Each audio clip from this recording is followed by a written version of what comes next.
Iran மீது America போர் தொடுத்தால், தொடுக்கல இன்னும், but தொடுத்தாங்கன்னா Saudi Arabia யார் பக்கம் நிற்கும் அப்படிங்கிற கொஸ்டின் மார்க். சவுதி அரேபியாவினுடைய வான்வெளியை பயன்படுத்தாம அமெரிக்காவால் செயல்பட முடியாது. சரி, என்ன முடிவெடுக்க போறாங்க சவுதி அரேபியா?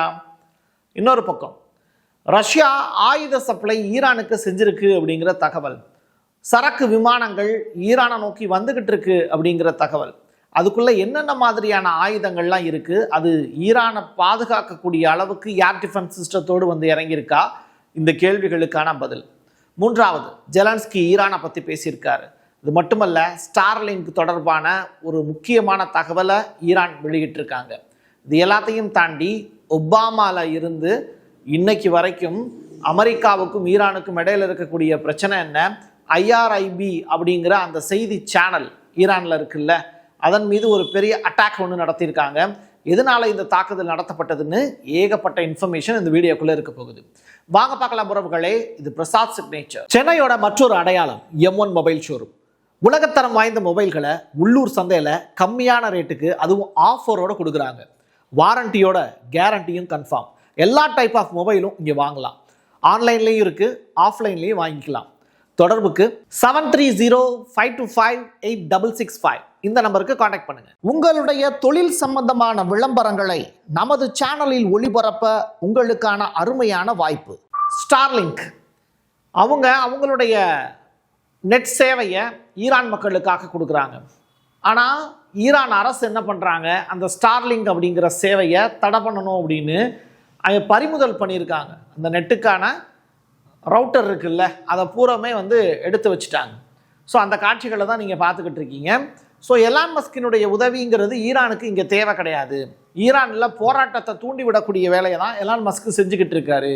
இப்படித்தான் ஒவ்வொரு நாடு பிடிக்கக்கூடிய இடங்கள் எல்லாத்துலேயுமே இதே வேலையை தான் எலான் மஸ்க் செஞ்சார். அவருடைய ஸ்டார்லிங்க் நிறுவனம் தான் அமெரிக்காவுக்கு தூண்டுகோலாக இருந்தது. அதற்கு நாங்கள் வழிவிட மாட்டோம் அப்படின்னு இப்போது ஈரான் சொல்லியிருக்காங்க. உளவு மற்றும் நாச வேலைகளுக்காக பயன்படுத்தப்படவிருந்த சட்டவிரோதமான ஸ்டார்லிங்க் சாதனங்கள் எல்லாமே பறிமுதல் பண்ணியிருக்காங்க அப்படிங்கிறது தான். ஸோ ஸ்டார்லிங்கினுடைய டெர்மினல்களுடைய ஒரு பெரிய சரக்கை இப்போ கைப்பற்றியிருக்காங்க ஈரான் அப்படிங்கிற தகவல் தொடர்பான காட்சிகளை பார்த்தோம். அடுத்த காட்சி, ஜெலன்ஸ்கி பேசுறாரு.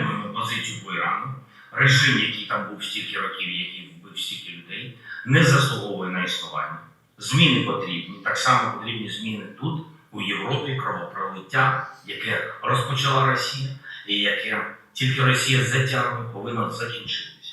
Я дякую всім, хто підтримує нас, хто підтримує життя, хто підтримує Україну, хто зараз у світі не залишається осторонь від реальних проблем. Якщо життя...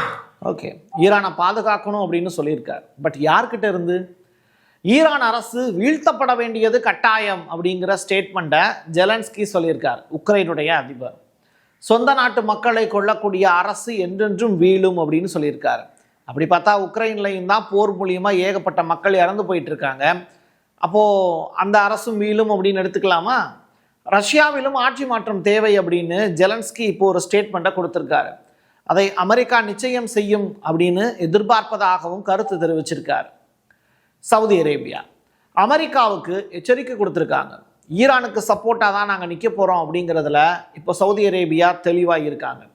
ஷியா சன்னி பிரிவு முஸ்லீம்களாக பிரிந்து கிடந்த ஈரானும் சவுதி அரேபியாவும் இப்போது கைகோர்த்திருப்பது இஸ்ரேலுக்கும் எகிப்துக்கும் நெருக்கடியே.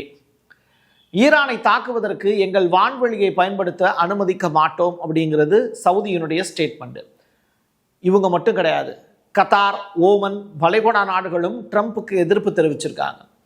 நீங்கள் அட்டாக் பண்ணீங்கன்னா எங்களுடைய ஆயில் நிறுவனங்கள் மீது தாக்குதல் நடத்தப்படும், வேர்ல்டு வைடாக ஆயில் கிரைசிஸ் அப்படிங்கிறது ஏற்படும், தவிர அமெரிக்காவினுடைய இராணுவ தளங்களும் சேதாரமாகும். அப்படி ஒரு நிகழ்வுக்கு அமெரிக்காவே வழிவிடாதீங்க அப்படிங்கிறது தான் சவுதியினுடைய இப்போ ரெக்வஸ்ட். அமெரிக்காவினுடைய கடற்படையின் MQ-4C இந்த இருக்கு இல்லையா, MQ-4C ட்ரைடார் உளவு விமானம் ஈரானுடைய எல்லைகளை கண்காணிச்சுக்கிட்டு இருக்கு அப்படிங்கிறது தான் கிடைச்சிருக்கக்கூடிய தகவல். கடந்த 2 ஆண்டுகளில் நெதன்யாகு காசாவில் 70,000க்கும் மேற்பட்ட குழந்தைகள், பெண்கள், ஆண்களையும் கொலை தான் பண்ணார். ஆனாலும் அமெரிக்கா அல்லது ஐரோப்பிய அரசாங்கத்திடமிருந்து ஒரு கண்டன சொல் கூட வரவில்லை. அப்போது நெதன்யாகு அந்த நாட்டு மக்கள் இல்லை, இன்னொரு நாட்டு மக்களை வதைக்கும் போது கூட அமெரிக்காவோ ஐரோப்பிய நாடுகளோ இஸ்ரேலுக்கு சாதகமாக நின்றாங்க. பட் ஈரானில் இன்னைக்கு 2000 இருந்து 20,000 வரைக்கும் மக்கள் கொலை செய்யப்பட்டிருக்கிறார்கள் அப்படிங்கிற ஊர்ஜிதனமற்ற ஒரு தகவலை இப்போ அமெரிக்கா பரப்பிக்கிட்டு இருக்கு. இப்படிப்பட்ட நேரத்தில் மக்களை காப்பாற்றுவதற்காக நாங்கள் ஈரானில் களமிறங்கி காப்பாற்றப் போகிறோம் அப்படின்னு ட்ரம்பினுடைய அந்த அறிவிப்பு வெறும் வெற்று சொல், வேஸ்டான வார்த்தைகள் தான். அது ஈரானுடைய மக்களுக்கு தான் ஆபத்தாக போய் முடியுமே தவிர அந்த மக்களுக்கு நலன் பயக்காது. இதுதான் யதார்த்தமான உண்மை. இருந்தாலும் தன்னுடைய அந்த உளவு விமானம் மூலமாக ஈரானை கண்காணிச்சுக்கிட்டு இருக்கு அமெரிக்கா. எந்நேரத்தில் வேணாலும் போர் வரலாம் அப்படின்னு 23ஆம் புலிகேசில் வரக்கூடிய ஜோக் மாதிரி இருக்குது. பார்ப்போம் என்ன செய்ய போறாருன்னு ட்ரம்ப். கைனட்டிக் ஹோண்டா கேள்விப்பட்டிருப்பீங்க. பட் கைனட்டிக் வார்ஃபேர் அப்படின்னா என்ன? கைனட்டிக் அப்படிங்கிற வார்த்தைக்கு ரொம்ப சிம்பிளான அர்த்தம், நேரடியாக அப்படின்னு அர்த்தம். நான் கைனட்டிக் அப்படின்னா மறைமுகமாகன்னு அர்த்தம். நேரடியாக ஆயுதங்கள் மூலமாக தாக்குதல் நடத்தாத ஒரு போர் முறையை தான் இப்போ அமெரிக்கா ஈரான் மீது செலுத்த போறாங்க. ஆயுதமற்ற போர். அப்போ ஆயுதமே இல்லாமல் ஒரு நாட்டின் மீது எப்படி போர் தொடுக்க முடியும் பிரசாத் அப்படின்னு கேட்டால், போராட்டக்காரர்களை தூண்டி விடுறது, அந்த நாட்டை ஸ்தம்பிக்க வைக்கிறது. நீயே ஆட்சியை விட்டு வெளியேறக்கூடிய வகையில் பங்களாதேஷில் எப்படி மக்கள் வெகுண்டெழுந்து போராட்டம் பண்ணி அந்த நாட்டினுடைய பிரதமராக இருக்கக்கூடிய ஷேக் ஹசீனாவை வெளியே துரத்தி விட்டாங்கல்ல, அது மாதிரியான ஒரு சுச்சுவேஷனை ஈரானில் ஏற்படுத்துவதற்கு இப்போ அமெரிக்கா முயற்சி பண்ணுறாங்க. இணையவழி தாக்குதலை ஒரு பெரிய அளவில் நடத்தணும், சைபர் கிரைம் அட்டாக் அப்படிம்பாங்க. அந்த மாதிரியான ஒரு சுச்சுவேஷனை ஈரானில் ஏற்படுத்தினாலும் ஈரான் அரசு கவிழும் அப்படிங்கிறது அவங்களுடைய திட்டம். வெளிநாட்டு உதவிகளை தவிர்ப்பது அப்படின்னு இப்போது ரஷ்யாவோ இந்தியாவோ அவங்க கிட்ட இருந்த ஆயில்ஸ் வாங்கலைன்னா அப்போ ஈரான் அரசு வெளிநாட்டு சந்தைகளை நம்பி வியாபாரம் பண்ணுறது தவிர்க்கப்படும். தவிர வெளிநாடுகளில் இருந்து அவங்களுக்கு பொருட்களும் வந்து சேராது. ஈரானில் முக்கியமான ஒரு கிரைசிஸ்ங்கிறது வாட்டர் கிரைசிஸ். அப்போ வெளிநாடுகள்லேருந்து தண்ணி வரலைன்னா என்ன ஆகும்? ஈரானுக்கு தண்ணி குடிக்கிறதுக்கு தண்ணியே இருக்காது. மக்கள் ஆட்டோமேட்டிக்காக இறந்து போகக்கூடிய ஒரு நிலைக்கு தள்ளப்படுவாங்க. அப்படி ஒரு சுச்சுவேஷன்லையும் ஆட்சி கவிழும். இது எல்லாமே ஈரானுக்கு இருக்கக்கூடிய நெருக்கடிகள் தான். இயற்கை அரண் ஈரானுக்கு பாதுகாப்பாக இருந்தாலும் அவங்களுக்கு இந்த மாதிரி செயற்கையான சில தட்டுப்பாடுகள்னால ஆட்சியை தொடர்ந்து நடத்த முடியாத ஒரு துர்பாக்கியமான நிலை அவங்களுக்கு இருக்குங்கிறது யதார்த்தமான உண்மை. இதை அமெரிக்கா பயன்படுத்த நினைக்குது. பசிபிக் பகுதியில் அமெரிக்காவினுடைய இராணுவ விமானங்களின் சமீபத்திய செயல்பாடு ஈரானுடன் தொடர்புடைய நீண்ட தூர குண்டுவீச்சு நடவடிக்கைகளை குறிக்கிறது அப்படிங்கிறது தான் கிடச்சிருக்கக்கூடிய அப்டேட்டு. இந்த மாதிரியான விமானங்கள் இந்த பிளேஸில் இருந்து அவங்க சுற்றிக்கிட்டே இருக்காங்க அப்படிங்கிறது, எத்தனை முறை அவங்க பசிபிக் பெருங்கடலில் ரவுண்ட் அடிச்சிருக்காங்க அப்படிங்கிற டீட்டெயில்ட் ரிப்போர்ட் தான் நான் இப்போ எடுத்து வச்சுருக்கேன். டியாகோ கார்ஜியா அப்படிங்கிற அந்த பகுதியில் இருந்து தொடர்ச்சியாக 8 முறை அந்த விமானம் வந்து பயணப்பட்டிருக்கு. குறைந்தது வான்வெளி எரிபொருள் நிரப்பக்கூடிய டேங்கர்கள் அவங்க அங்கே வந்தடைஞ்சிருக்கு அப்படிங்கிறது. மத்திய கிழக்கு நோக்கி செல்லக்கூடும் அப்படிங்கிற தகவல். ஜனவரி மாதம் 12ஆம் தேதியிலிருந்து 13ஆம் தேதிக்கு இடையில இந்த டியாகோ கார்சியாவில் இருந்து அவங்க புறப்பட்டிருக்காங்கங்கிறது தான் கிடச்சிருக்கக்கூடிய அப்டேட். சரி, இப்போ ட்ரம்ப் டைரக்டாக ஈரான் மேலே அட்டாக் நடத்துறதுக்கு பேச்சுவார்த்தை மட்டுமே 7 தடவைக்கு மேலே பேசியிருக்கார். ஆனாலும் எச்சரிக்கையும் விடுத்திருக்கார். ஆனாலும் ஏன் தாக்குதல் நடத்தலை அப்படிங்கிற கொஸ்டின் மார்க். வெனிசுலா மீதான தாக்குதலை போல ஈரான் மேலே அமெரிக்கா தாக்குதல் நடத்த முடியல அப்படிங்கிறது தான் யதார்த்தமான உண்மை. பசீத் அப்படிங்கிற படையினர் ஈரானுக்குள்ளே இருக்காங்க, மக்களோட மக்களாக இருக்காங்க, ஈரான் அரசுக்கு ஆதரவாக அவங்க செயல்படக்கூடியவங்க. அப்படிப்பட்டவங்க எப்பனாலும் களமிறங்கி அமெரிக்க அரசுக்கு எதிராக போர் புரிய முடியும் அப்படின்னு சொல்கிறாங்க. கொரில்லா படை மாதிரின்னு வச்சுக்கோங்களேன். அந்த படை உள்ளுக்குள்ளேயே சுற்றுறாங்க அப்படிங்கிற தகவல். இதனாலையும் அமெரிக்கா உள்ளுக்குள்ளே போரை நடத்துறதுக்கு பயப்படுதுங்கிறாங்க. ஆனால் 7 முறை ட்ரம்ப் ஈரானுக்கு எச்சரிக்கை விடுத்ததை நீங்கள் சுட்டி காட்ட வேண்டிய தேவை நமக்கு இருக்குது. 2009 இதே மாதிரி ஒபாமா ஆட்சி அமெரிக்காவில் இருந்தப்போ ஈரானில் ஆட்சி கவிழ்ப்புக்கு ஒரு பெரிய சதி நடந்தது. ஆனால் அப்படி ஒரு சம்பவத்தை தனக்கு சாதகமாக பயன்படுத்தணும்னு ஒபாமா நினைக்கல. அது ஏங்கிற காரணமும் தெரியல. ஆனால் இப்போ ட்ரம்ப்புக்கும் அதே மாதிரியான சுச்சுவேஷன் இருக்குது. அவர் என்ன செய்ய போகிறாரு? டேக் ஓவர் பண்ண போகிறாரா இல்லை விட்டு பிடிக்க போகிறாரா இல்லை அவங்களுடைய நாட்டு அவங்களுடைய பிரச்சனை அப்படின்னு டோட்டலாக கலட்டி விட போகிறாரா? இதற்கான பதில் கூடிய சீக்கிரம் கிடைக்கும். கடந்த 48 மணி நேரத்தில் 2 சரக்கு விமானம் ரஷ்யாவில் இருந்து ஈரானை நோக்கி போயிருக்குங்கிறது தான் தகவல். ரஷ்யாவினுடைய IL-76TD அப்படிங்கிற சரக்கு விமானத்தில் ஆயுதங்கள் இருக்கலாம் அப்படிங்கிற தகவல் கிடைச்சிருக்கு. எது எப்படியோ சரக்கு விமானங்கள் மூலியமா ரஷ்யாவில் இருந்து ஈரானுக்கு ஒரு ஏர் டிஃபென்ஸ் சிஸ்டம் மூவ் ஆகிருக்கலாம். அது S-300, 400 இல்லை S-500 ஏர் டிஃபென்ஸ் சிஸ்டமாக இருக்கலாம். இது நிச்சயமாக ஈரானுக்கு பயனுள்ள வகையில் இருக்கும்னு நம்பப்படுது. கத்தாரில் இருக்கக்கூடிய அமெரிக்க இராணுவத்தின் அல் உதேத் அப்படிங்கிற விமான தளம் இது. இந்த தளங்கள் மூலியமா முழுவதுமாக அமெரிக்க விமானங்கள் நிரப்பப்பட்டிருக்கு. இது எந்த நேரம் வேணாலும் கத்தார்லேருந்து புறப்பட்டு மிடில் ஈஸ்ட் பகுதிக்கு போகலாம் அப்படின்னு சொல்லப்படுது. அதை விட்டு வெளியேற பணியாளர்களுக்கு உத்தரவும் பிறப்பிச்சிருக்காங்க. அதாவது ஏரோப்ளேன்லாம் இருக்கட்டும், போர் விமானங்கள் இருக்கட்டும், ஆனால் ஊழியர்கள் எல்லாரும் வெளியில் போ அப்படின்னு அமெரிக்க அரசு ஒரு உத்தரவு பிறப்பிச்சிருக்கிறதா தகவல் வெளியாயிருக்கு. அப்படின்னா என்ன?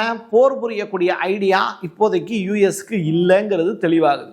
இதை ராய்டர்ஸ் அப்படிங்கிற செய்தி நிறுவனம் செய்தியாக வெளியிட்டிருக்காங்க. ஒரு ஜூன் மாதம் ஈரான் மேலே B-2 பாம்பு போட்டாங்கல்ல, அப்போ IRIB அப்படின்னு சொல்லிட்டு ஒரு செய்தி சேனல் பற்றி பெரிய லெவலில் பேசு பொருளாக மாறிச்சு. அந்த இடத்துலையே அட்டாக் நடத்தினாங்க இஸ்ரேல். அந்த காட்சிகளை நம்ம பிரசாத் சிக்னேச்சர் படமாக்கி காமிச்சோம். இப்போவும் அதே IRIB அப்படிங்கிற அந்த செய்தி சேனலுடைய கதவுகள் உடைக்கப்படுது. உள்ள நுழைஞ்சு அந்த போராட்டக்காரர்கள் அந்த செய்தி ஊடகத்தின் மீது தாக்குதலை நடத்துகிறாங்க. ஆனால் இவங்கெல்லாம் ஈரான் மக்கள் கிடையாது, இவங்க மொசாட் உளவாளிகள் அப்படிங்கிற மாதிரி ஈரான் அரசு இப்போ விஷயத்தை திசை திருப்புறாங்க. சரி, எதனால் இப்படி திசை திருப்ப வேண்டிய வேலை நடக்குது இங்கே அப்படின்னா, ஈரானில் IRIB அப்படிங்கிற அந்த செய்தி நிறுவனம்ங்கிறது அல் ஜசீராவுக்கு முன்னாடி, BBC-க்கு முன்னாடி ரொம்ப பழமையான செய்தி சேனல். உலகத்திலேயே ரொம்ப முக்கியமான ஒரு செய்தி சேனல்களில் ஒன்று, பத்திரிகை சுதந்திரத்தில் ரொம்ப முக்கியமான ஒன்று IRIB. அந்த நியூஸ் ஏஜென்சி மீது ஒரு அட்டாக்கு நடத்தப்பட்டிருக்கு. இது எந்த வகையிலும் ஒரு பத்திரிகையாளனா நம்மளால் ஏற்றுக்க முடியாத ஒரு நிகழ்வு. இருந்தாலும் இதை ஈரான் அரசு ரொம்ப கான்சியஸாக கையாளுறாங்க. இஸ்பகான் அப்படிங்கிற நகரத்தில் இருந்து ஒரு பதற்றமான காட்சிகள் வெளியேறினதாக இப்போ நம்ம பார்த்தோம். நாடு தழுவிய போராட்டங்களுக்கு மத்தியில் ஆர்ப்பாட்டக்காரர்கள் மெலோடோவ் காக்டைல்களை வீசி ஒரு பெரிய தாக்குதல்களை நிகழ்த்துறாங்க. அரசு ஊடகமான IRIB-யினுடைய கட்டடத்தின் ஒரு பகுதிக்கு தீ வைக்கப்பட்டது. இதுதான் அந்த IRIB-ங்கிற நியூஸ் சேனல். இரவு நேரத்தில் புகழ்ந்து அந்த செய்தி ஊடகம் செய்தியை உலக மக்களுக்கு கொடுத்து விடக்கூடாது அப்படிங்கிறதுல தெளிவாக இந்த வேலையை மொசாட் செய்திருக்கலாம் அப்படின்னு கருதப்படுது. எது எப்படியாக இருந்தாலும் ஈரானில் இருக்கக்கூடிய இந்தியர்களுக்கு ஏதாவது பாதிப்பு ஏற்பட்டிருக்கா அப்படின்னு கேட்டால் அப்படி ஒன்று ஏற்பட்டக்கூடாது அப்படிங்கிறதுக்காக இந்திய அரசு 14 ஜனவரி 2026 இன்னைக்கு ஒரு முக்கியமான அனௌன்ஸ்மெண்ட்டை ஜஸ்ட் நவ் இப்போ தான் வெளியிட்டிருக்காங்க. அவங்க என்ன சொல்கிறாங்க?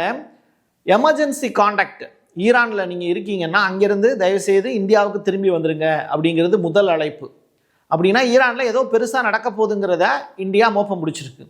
ஸோ அங்கே இருக்கக்கூடிய நம்முடைய தமிழர்கள் இந்தியர்கள் யாராவது அங்கே இருந்தீங்கன்னா 891281091115 ஆர் 989128109102 இந்த நம்பருக்கு நீங்கள் வாட்ஸ்அப் இல்லை கால் பண்ணி உதவி கேட்கலாம். அப்படி இல்லாட்டி cons.techron@mea.gov.in என்ற இணையதள முகவரிக்கும் நீங்கள் தொடர்பு கொண்டு உங்களுக்கு தேவையான உதவிகளை கேட்கலாம். அது பாஸ்போர்ட் விசா ரிலேட்டடான விஷயமா இருந்தாலும் சரி, என்ன உதவி வேணாலும் இந்தியர்கள் அங்கே இருக்கக்கூடிய இந்திய தூதரகத்தை நீங்கள் தொடர்பு கொள்வதற்கான வாய்ப்பு இருக்குன்னு இந்திய அரசு இப்போ அனௌன்ஸ்மெண்ட் கொடுத்துருக்காங்க. மக்களாகிய நம்ம சிந்திக்க வேண்டிய ஒரு விஷயம் ஒன்றே ஒன்று தான். போர் மூலியமாக எல்லாத்தையும் மாற்றிட முடியும் அப்படிங்கிறதோ, ட்ரேட் வார் மூலியமாக சில விஷயங்களை சாதிச்சிட முடியும்னு நினைக்கிறதோ டெம்பரவரியான விஷயங்கள் தான். நிரந்தரமான அமைதிக்கு அந்த நாட்டினுடைய தற்சார்பு பொருளாதாரத்தை மேம்படுத்திக்கிட்டால் மட்டும்தான் ஒவ்வொரு நாடுமே வளமான நாடாக மாறுவதற்கு வாய்ப்பு இருக்குது. இதை என்னைக்கு உலக தலைவர்கள் புரிஞ்சுக்கிறாங்களோ அன்னைக்கு தான் உலகத்தில் நிம்மதி பிறக்கும், மக்களும் நிம்மதி பெருமூச்சோடு உழைப்பதற்கான வாய்ப்பை ஏற்படுத்திக்குவாங்க. இதுதான் யதார்த்தமான உண்மை. என் கையெழுத்து என் மக்களுக்கானது உறவுகளே. மீண்டும் ஒரு பதிவில் சந்திக்கலாம். நன்றி, வணக்கம். சென்னையோட மற்றொரு அடையாளம் M1 மொபைல் ஷோரூம். உலகத்தரம் வாய்ந்த மொபைல்களை உள்ளூர் சந்தையில் கம்மியான ரேட்டுக்கு அதுவும் ஆஃபரோட கொடுக்குறாங்க. வாரண்டியோட கேரண்டியும் கன்ஃபார்ம். எல்லா டைப் ஆஃப் மொபைலும் இங்கே வாங்கலாம். ஆன்லைன்லேயும் இருக்குது, ஆஃப்லைன்லேயும் வாங்கிக்கலாம். தொடர்புக்கு 7305258665 இந்த நம்பருக்கு காண்டாக்ட் பண்ணுங்க. உங்களுடைய தொழில் சம்பந்தமான விளம்பரங்களை நமது சேனலில் ஒளிபரப்ப உங்களுக்கான அருமையான வாய்ப்பு.